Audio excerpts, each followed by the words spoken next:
الرحمن الرحیم نحمده ونصلی علی رسوله الکریم اما بعد اعوذ باللہ من الشیطان الرجیم بسم اللہ الرحمن الرحیم قل ان کان آباؤکم وابناؤکم واخوانکم وازواجکم وعشیرتکم واموال اقترفتموها وتجارة تخشون كسادها ومساكن ترضونها أحب إليكم من الله ورسوله وجهاد في سبيله فتربصوا حتى يأتي الله بأمره وقال النبي صلى الله عليه وسلم لا يؤمن أحدكم حتى أكون أحب إليه من والده وولده والناس أجمعين صدق الله العظيم وصدق رسوله النبی الکریم۔ بزرگان محترم اور عزیز دوستو، ربیع الاول کا مبارک مہینہ ہے۔ یہی وہ مہینہ ہے جس میں اللہ کے رسول صلی اللہ علیہ وسلم کی ولادت بسعادت ہوئی، اور یہی وہ مہینہ ہے جس مبارک مہینے میں اللہ کے رسول صلی اللہ علیہ وسلم پر پہلی وحی غار حرا میں نازل ہوئی۔ یہی وہ مبارک مہینہ ہے کہ ہمارے آقا جناب رسول اللہ صلی اللہ علیہ وسلم نے اللہ کے حکم سے اللہ کے دین کی حفاظت و صیانت، اس کی بقا اور تحفظ اور اس کی نشر و اشاعت کے لیے ہجرت فرمائی اور مدینہ منورہ تشریف لے گئے، اور یہی وہ مہینہ ہے جس میں ہمارے آقا اللہ کی جوار رحمت میں تشریف لے گئے۔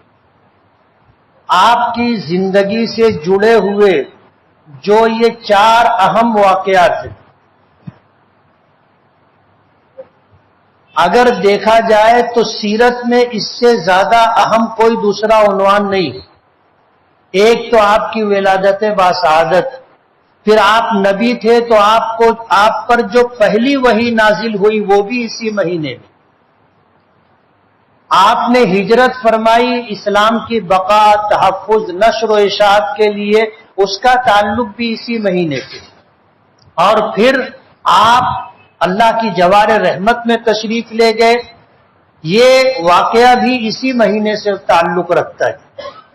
یہ چار اہم واقعات ہیں جو اس مہینے سے تعلق رکھتے ہیں، اس سے آپ اس مہینے کی عظمت کا اندازہ کر سکتے۔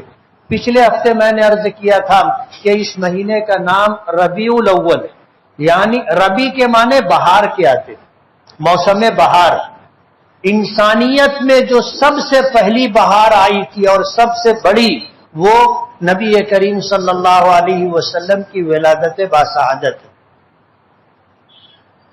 آج اس وقت مختصر سے وقت میں جو بات کہنی ہے وہ یہ کہ قرآن کریم کی ایک آیت اور نبی کریم صلی اللہ علیہ وسلم کا ایک ارشاد مبارک میں نے ابھی آپ کے سامنے پڑھا ہے۔ قرآن کریم میں اللہ پاک نے فرمایا کہ اے محبوب، اے محمد صلی اللہ علیہ وسلم، آپ کہہ دیجئے قیامت تک آنے والے انسانوں کو، جو آپ کو مانتے ہیں نہیں مانتے ہیں، ان کے سامنے یہ پیغام رکھ دیجئے، ان کان آباؤکم، اگر تمہارے باپ، و ابناؤکم، تمہاری اولاد، و احباؤکم، تمہارے دوست یار، و اخوانکم، تمہارے بھائی بن، و ازواجکم، تمہاری بیویاں، و عشیرتکم، اور تمہارا پورا خاندان، و اموال اقترفتموها، اور وہ مال جو تم نے محنت اور مشقت کر کے کمایا ہے، وہ مساکن، اور وہ مکانات، بنگلے، حویلیاں جو تمہیں پسند ہے، اگر یہ ساری چیزیں اللہ، اس کے رسول اور اللہ کے راستے میں جہاد کرنے سے زیادہ تمہیں محبوب ہو تو پھر اللہ کے عذاب کا انتظار کرنا۔ نبی کریم صلی اللہ علیہ وسلم نے فرمایا کہ تم میں سے کوئی اس وقت تک مومن کامل نہیں ہو سکتا جب تک کہ میں اس کے نزدیک اس کے ماں باپ، اس کے بیوی بچے، اس کے دوست و احباب، اس کا خاندان اور دنیا و جہاں کے تمام لوگوں سے زیادہ محبوب نہ ہو جاؤں۔ جب تک اللہ کے رسول صلی اللہ علیہ وسلم کی اتنی محبت ہمارے دل میں نہیں ہوگی ہم مومن کامل نہیں ہو سکتے. یہ مسئلہ ہم میں سے ہر ایک کا ہے. آج ہم اجتماعی طور پر اس بات کا مذاکرہ کر رہے ہیں، لیکن یہ ایک پیغام ہے کہ ہم میں کا ہر شخص تنہائی میں اس بات پر غور کرے کہ کیا اللہ کے رسول صلی اللہ علیہ وسلم کی اتنی محبت میرے دل میں ہے جو محبت ماں باپ کی محبت سے زیادہ ہو، بیوی بچوں کی محبت سے زیادہ ہو، دنیا و جہاں کی محبت سے زیادہ ہو. اگر اتنی محبت ہوگی تو ہم مومن کامل ہوں گے، اور اگر اتنی محبت نہیں ہوگی تو ہم مومن کامل نہیں ہوں گے. دعویٰ کوئی بھی کر سکتا ہے، اور آج پوری دنیا حب رسول کو لوگ لے کر کے دعویٰ ہی کر رہی ہے. لیکن ظاہر بات ہے کہ اگر ہمیں اللہ اس کے رسول سے محبت ہوگی، اللہ اس کے رسول سے محبت ہوگی تو وہ محبت دکھ کر کے آئے گی. بیوی سے محبت ہوتی ہے، محبت کا رشتہ ہوتا ہے. بہت سارے لوگ مسئلہ پوچھتے ہیں کہ وہ کہتی ہے داڑھی مت رکھنا، نہیں رکھتا ہے. مسئلہ پوچھتا ہے کیا کروں؟ ظاہر بات ہے مسئلے میں تو یہی ہے کہ داڑھی رکھنا ہے، لیکن بیوی بولتی نہیں رکھنا ہے تو وہ نہیں رکھتا. میں آپ سے پوچھتا ہوں، ایک طرف اللہ کے رسول صلی اللہ علیہ وسلم کی ذات گرامی ہے جنہوں نے داڑھی رکھی اور داڑھی رکھنے کا حکم اپنی امت کے تمام مردوں کو دیا ہے، اور ایک طرف بیوی ہے وہ کہتی ہے داڑھی مت رکھنا. فیصلہ دکھ کر کے آتا ہے کہ اس کو اللہ کے رسول سے محبت ہے زیادہ یا بیوی سے محبت ہے. یہ ایک مثال میں نے دی ہے، ورنہ ہماری پوری زندگی اس بات کی غماز ہے کہ ہم کیا کر رہے. یہ جائزہ ہم میں سے ہر ایک کو تنہائی میں لینا ہے. ہمیں کسی سے بھی محبت ہوتی ہے تو اس محبت کے کچھ تقاضے ہوتے ہیں اور اس کے اظہار کا کچھ طریقہ ہوتا ہے. خود اللہ کے رسول صلی اللہ علیہ وسلم نے فرمایا ہے کہ اگر تمہیں کسی سے محبت ہو تو کہہ دو کہ مجھے تم سے محبت ہے.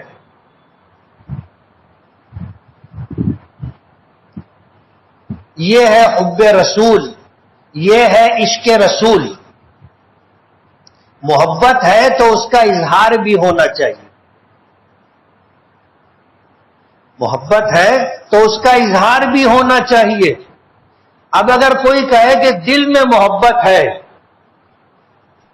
دارو بھی پیتا ہے، دل میں محبت ہے، غیروں کے طور طریقے پر کپڑے پہنتا ہے، زندگی گزارتا ہے، دل کہتا ہے کہ محبت ہے، نماز بھی نہیں پڑھتا، داڑھی بھی نہیں رکھتا، قرآن کریم کی تلاوت بھی نہیں کرتا، اللہ کا ذکر بھی نہیں کرتا، نبی کریم صلی اللہ علیہ وسلم پر درود پاک بھی نہیں بھیجتا، دل میں محبت ہے. کہیں دکھ کر کے محبت آتی نہیں ہے.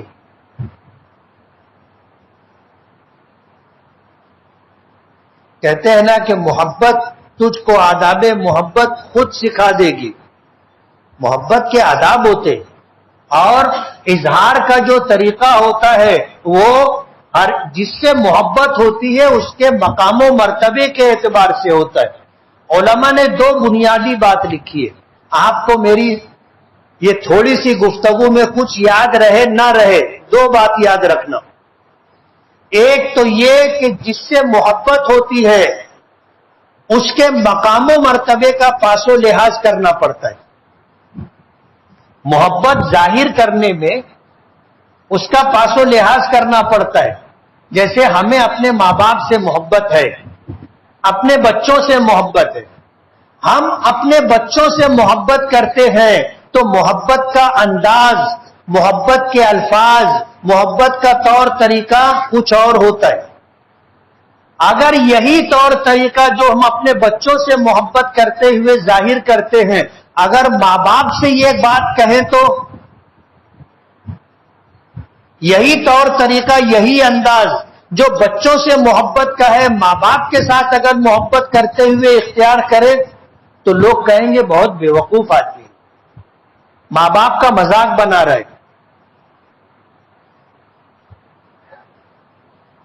بچوں کا جو مقام ہے، جو درجہ ہے، ان سے محبت کے اظہار کے طور طریقے الگ ہوتے ہیں. ماں باپ سے جو محبت ہے، اور ظاہر بات ہے وہ محبت، اس کا انداز الگ ہوتا ہے.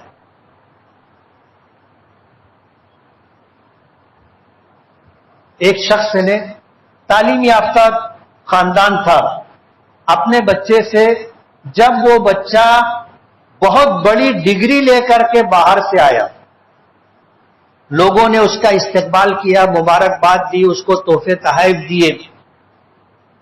اس کے والد نے اس کے لیے ایک پیکنگ رکھی تھی تحفے کے طور پر اور اسے دی. اس نے لوگوں کے درمیان کہ میرے والد نے مجھ کو کیا دیا ہے، سب کے سامنے اسے اوپن کیا. اور جب باکس کھولا گیا تو اس میں ایک چھوٹا سا کھلونا تھا. اس کا موڈ خراب ہو گیا، یہ کیا ہے؟ میری تو آپ نے بے عزتی کر دی سب کے درمیان. باپ نے کہا بیٹے یہ وہی کھلونا ہے جس کے لیے بچپن میں تو روتا تھا، لڑتا تھا، ضد کرتا تھا، ہاتھ پیر پٹکتا تھا، کیا نہیں کرتا تھا. یہ تیری وہ پسند ہے جو تو بچپن میں پسند کیا کرتا تھا. لیکن ظاہر بات ہے اب یہ جو فرق آ گیا کہ ایک اس کا بچپنا تھا اور ایک جوانی کے بعد کا مرحلہ ہے، یہ فرق ہوتا ہے. تو پہلی چیز جسے یاد رکھنا ہے، محبوب کے مقام و مرتبے کا لحاظ کرنا ضروری ہے. دوسری چیز، ہماری طرف سے جو چیز پیش کی جائے وہ پیش کی جانے والی چیز محبوب کی پسند اور ناپسند دیکھ کر کے منتخب کی جاتی. سمجھ رہے ہو؟ ایک تو ہم جس سے محبت کرتے ہیں اس کا مقام و مرتبہ کیا ہے وہ دیکھنا سمجھنا ضروری ہے، اور دوسری بات اس کے مقام و مرتبے کو سامنے رکھ کر کے اس سے محبت کے اظہار کے لیے جو چیز ہمیں پیش کرنی ہے وہ اس کی پسند ناپسند دیکھ کر کے پیش کرنا ہے. اب جو چیز اس کو پسند نہیں ہے اور آپ دیں گے تو بجائے خوش ہونے کے وہ ناراض ہو جائے گا کہ یہ کیا مذاق بنا رہے ہو آپ میرا. ہم میں کے ہر ایک کا دعویٰ ہے کہ ہمیں اللہ کے رسول صلی اللہ علیہ وسلم سے محبت ہے. سوال یہ ہے کہ ہم کو حضور کے مقام و مرتبے کا علم ہے؟ نہیں ہے. ہم ایسے مسلمان ہیں، ہمیں نبی کریم صلی اللہ علیہ وسلم کی زندگی کیا تھی، سیرت کیا تھی، پیغام کیا تھا، کن مراحل سے آپ گزرے ہم کو نہیں معلوم. میں پوچھا کرتا ہوں کہ ہم میں سے کتنے لوگ ہیں جنہوں نے سیرت مبارکہ کی کوئی کتاب از اول تا آخر پڑھی ہو؟ ذرا ہاتھ اٹھانا. کسی کا ہاتھ اٹھتا ہوا دکھ نہیں رہا ہے. یہ ہے ہماری محبت. ہم جس سے محبت کا دعویٰ کرتے ہیں ہم نے ان کو نہ دیکھا، نہ سنا، نہ پڑھا، نہ سمجھا. یہ حال ہے امت کا جو اپنے محبوب نبی سے محبت کا دعویٰ کرتی. جب ہم نے اپنے آقا کو نہ دیکھا، نہ پڑھا، نہ سنا، نہ سمجھا تو ہم کو ان کے مقام و مرتبے کا کیا علم؟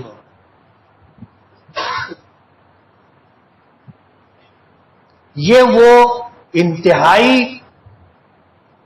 نازک پہلو ہے جس پر ہم سب کو غور کرنا ہے. اور یہ بات میں پہلی مرتبہ پوچھ رہا ہوں ایسا نہیں ہے، اس سے پہلے بھی یہ سوال کر چکا اور لوگوں نے وعدہ کیا تھا کہ ہاں ہم پڑھیں گے. ہوں گے اس مجمع میں ایسے لوگ جن کو اپنا وعدہ یاد ہوگا لیکن عمل نہیں کیا. جب ہمیں اپنے محبوب نبی کا مقام و مرتبہ ہی نہیں معلوم تو ہم کیا ان سے محبت رکھیں گے؟ اور دوسری بات یہ کہ ہم اپنے محبوب نبی کے سامنے کیا پیش کرتے؟ آپ نے سنا ہوگا اللہ کے رسول صلی اللہ علیہ وسلم کے سامنے امت کے اعمال پیش کیے جاتے.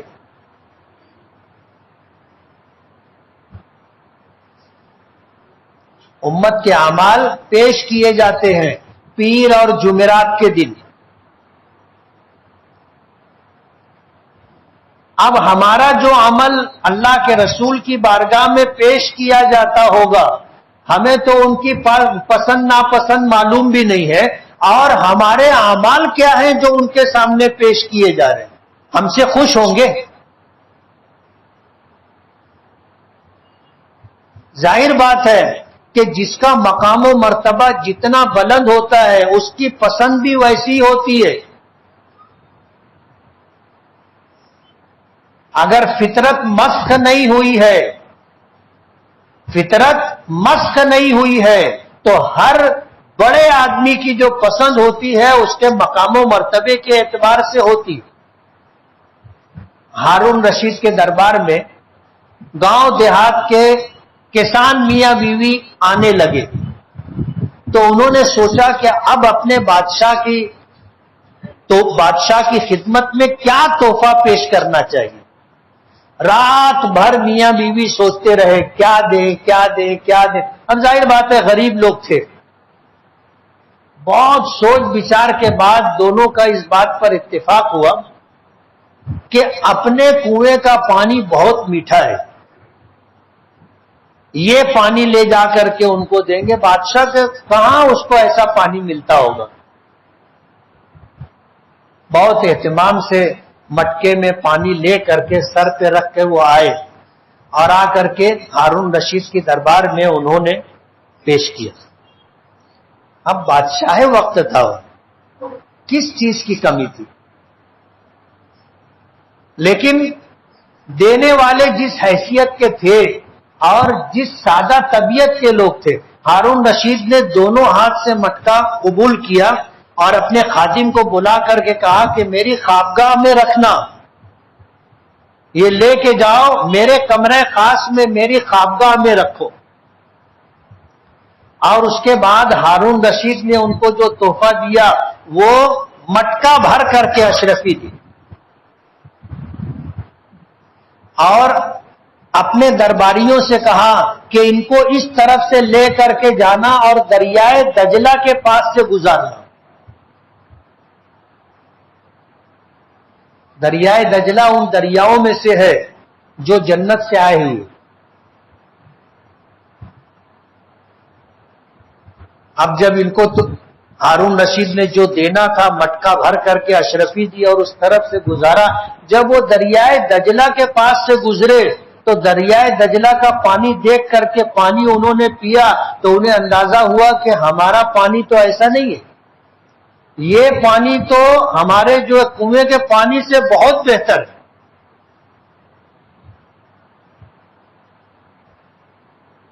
آپ اندازہ کرو، انہیں یہ احساس ہو گیا کہ بادشاہ وقت کے مقام و مرتبے کے اعتبار سے جو تحفہ دینا تھا، جو ہدیہ پیش کرنا تھا، وہ ہم نہیں کر سکے.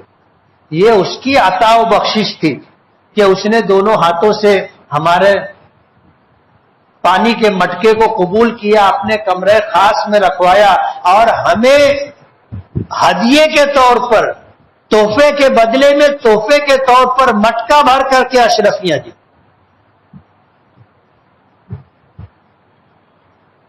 ہمارا کیا حال ہے ہم لوگ غور کریں. اللہ کے رسول صلی اللہ علیہ وسلم کے سامنے ہر پیر جمعرات کو امت کے اعمال پیش کیے جاتے. میرے 24 گھنٹے کیسے گزرتے ہیں مجھ کو معلوم ہے، میرا رب جانتا ہے. آپ کے 24 گھنٹے کیسے گزرتے ہیں آپ جانتے ہو، آپ کا پروردگار جانتا ہے. اور یہ اعمال ہر پیر جمعرات کو اللہ کے رسول کی بارگاہ میں پیش کیے جاتے کہ آپ کے فلاں امتی کا یہ عمل ہے، یہ اس کے 24 گھنٹے ہے.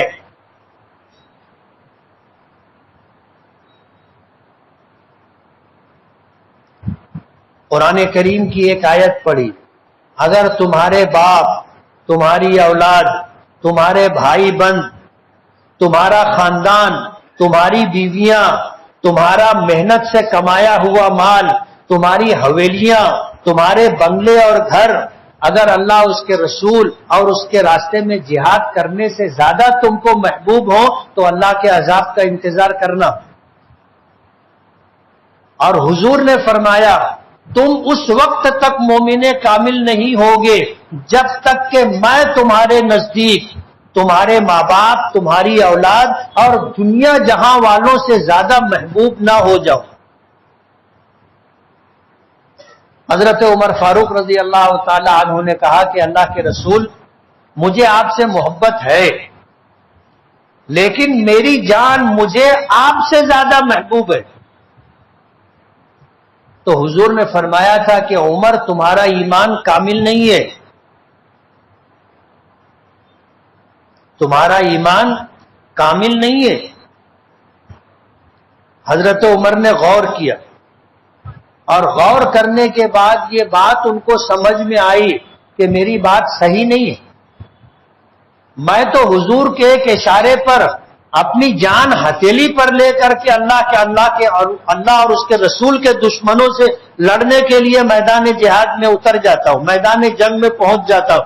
اگر جان عزیز ہوتی تو گھر بیٹھا رہتا نا.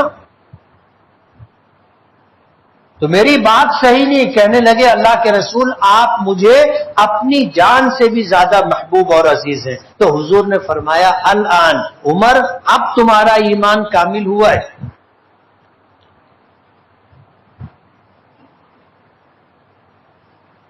اس لیے دعویٰ آسان ہے اور ہم میں کا کوئی آدمی ایسا نہیں ہوگا جو اس سے انکار کرے. ہر ایک کہے گا کہ مجھے اللہ اس کے رسول سے محبت ہے، لیکن پیمانہ کیا ہے؟ میری دو باتوں سے آپ اندازہ کر سکتے ہو کہ حضور کے مقام و مرتبے کے اعتبار سے ہمیں ان کے سامنے اظہار محبت میں وہ اعمال پیش کرنا ہے جو آپ کو پسند ہے.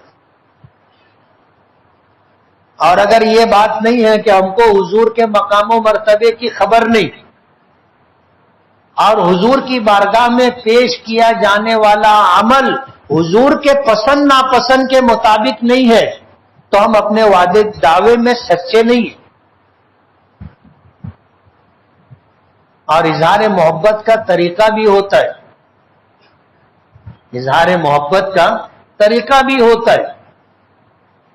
کیا طور طریقہ ہم اظہار محبت کا اختیار کرتے ہیں آپ اندازہ کر سکتے ہیں.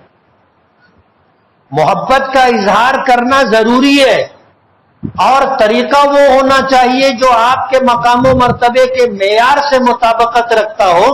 اور دوسری بات یہ کہ ہمارے اعمال آپ کی پسند ناپسند کے موافق ہوں تو ہمارے دل میں حضور کی محبت ہے، ورنہ صرف دعویٰ ہی دعویٰ ہے، وہ بھی کھوکھلا دعویٰ.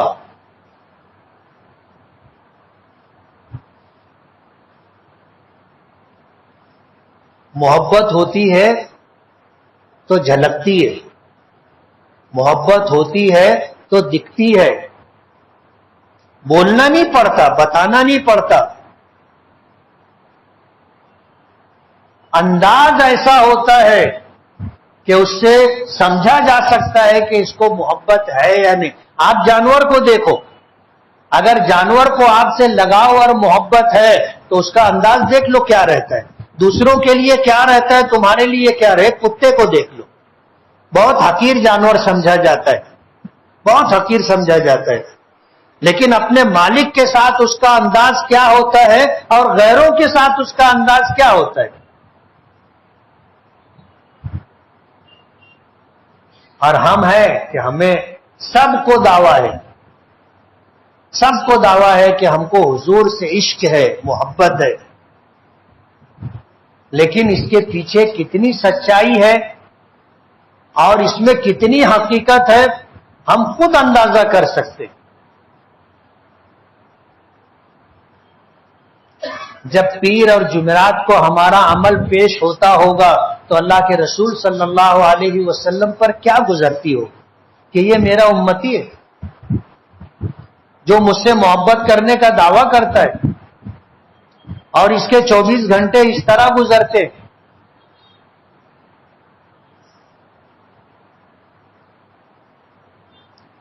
اس لیے کچھ یاد رہے نہ رہے، دو بات یاد رکھنا، تیسری مرتبہ بول رہا ہوں کہ جس سے محبت ہو اس کا مقام و مرتبہ کیا ہے اس کا جاننا ضروری ہے. دوسری بات یہ کہ اس کے سامنے ہماری طرف سے جو چیز پیش کی جانی ہے وہ اس کی پسند اور ناپسند کو دیکھ کر کے پیش کی جا رہی ہے یا نہیں. یہ دو بات یاد رکھنی ہے اور اسی پر آپ اپنے بارے میں فیصلہ کریں گے کہ اللہ کے رسول سے محبت ہے یا نہیں.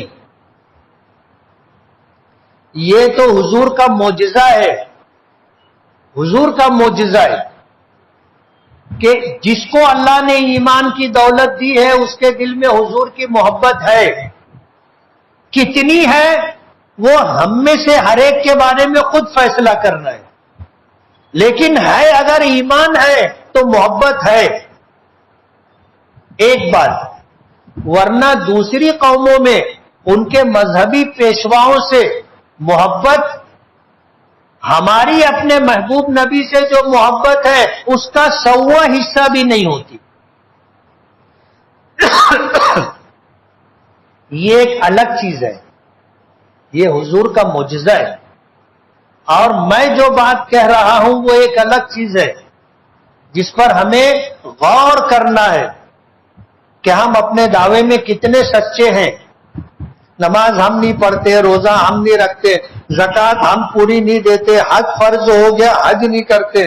24 گھنٹے کی زندگی کیسے گزر رہی ہے، حضور کی سنتوں کے مطابق ہے یا نہیں ہے، ہمیں پتہ ہے.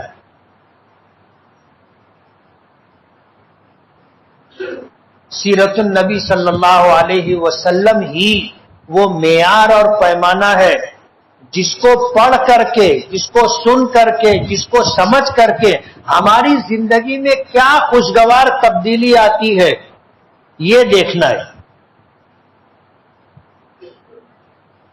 آج اصلاح معاشرہ میں اگر دیکھا جائے تو سب سے بنیادی چیز، اور ربیع الاول کا مہینہ آتا ہے تو پھر نبی کریم صلی اللہ علیہ وسلم سے اظہار محبت کے جو ہمارے انداز ہوتے ہیں وہ سب کے سامنے.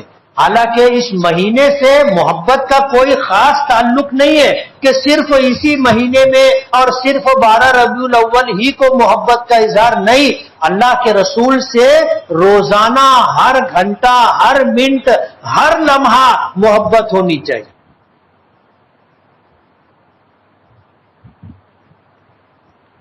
اور اصلاح معاشرہ کے لیے اس سے بہتر کوئی دوسرا عنوان نہیں ہے. اللہ کے رسول کی سیرت کو بیان کرنا، اللہ کے رسول کی سیرت کو پڑھنا، اللہ کے رسول کی سیرت کو سننا اور اللہ کے رسول صلی اللہ علیہ وسلم کی سیرت کو سمجھنا. اور جو آدمی سمجھ کے اس پر عمل کرے معاشرے کی اصلاح ہو جائے. زندگی کا کون سا عمل ہے جو نبی کریم صلی اللہ علیہ وسلم نے ہم کو نہیں دیا؟ ہر جگہ آپ کا نمونہ، عملی نمونہ موجود ہے. اللہ نے فرمایا لقد کان لکم فی رسول اللہ اسوۃ حسنہ کہ اللہ کے رسول صلی اللہ علیہ وسلم کی ذات گرامی میں پوری زندگی گزارنے کا بہترین طریقہ موجود ہے. لیکن یہ کب ہوگا؟ جب ہم سیرت کو پڑھیں گے، اللہ کے رسول صلی اللہ علیہ وسلم کے مقام و مرتبے کو سمجھیں گے اور آپ کی زندگی میں کیا معاملات پیش آئے اور آپ نے کیا عملی تصویر دنیا والوں کے سامنے پیش کی ہے، جب یہ سب کچھ ہم جانیں گے تب جا کر کے انقلاب آ سکتا ہے اور ہماری زندگیوں میں تبدیلی آ سکتی ہے، اور پھر آپ کے طور طریقے پر زندگی گزار کر کے اللہ کی مدد ہم حاصل کر کے دنیا میں باوقار زندگی گزار سکتے ہیں۔ وآخر دعوانا الحمدللہ رب العالمین۔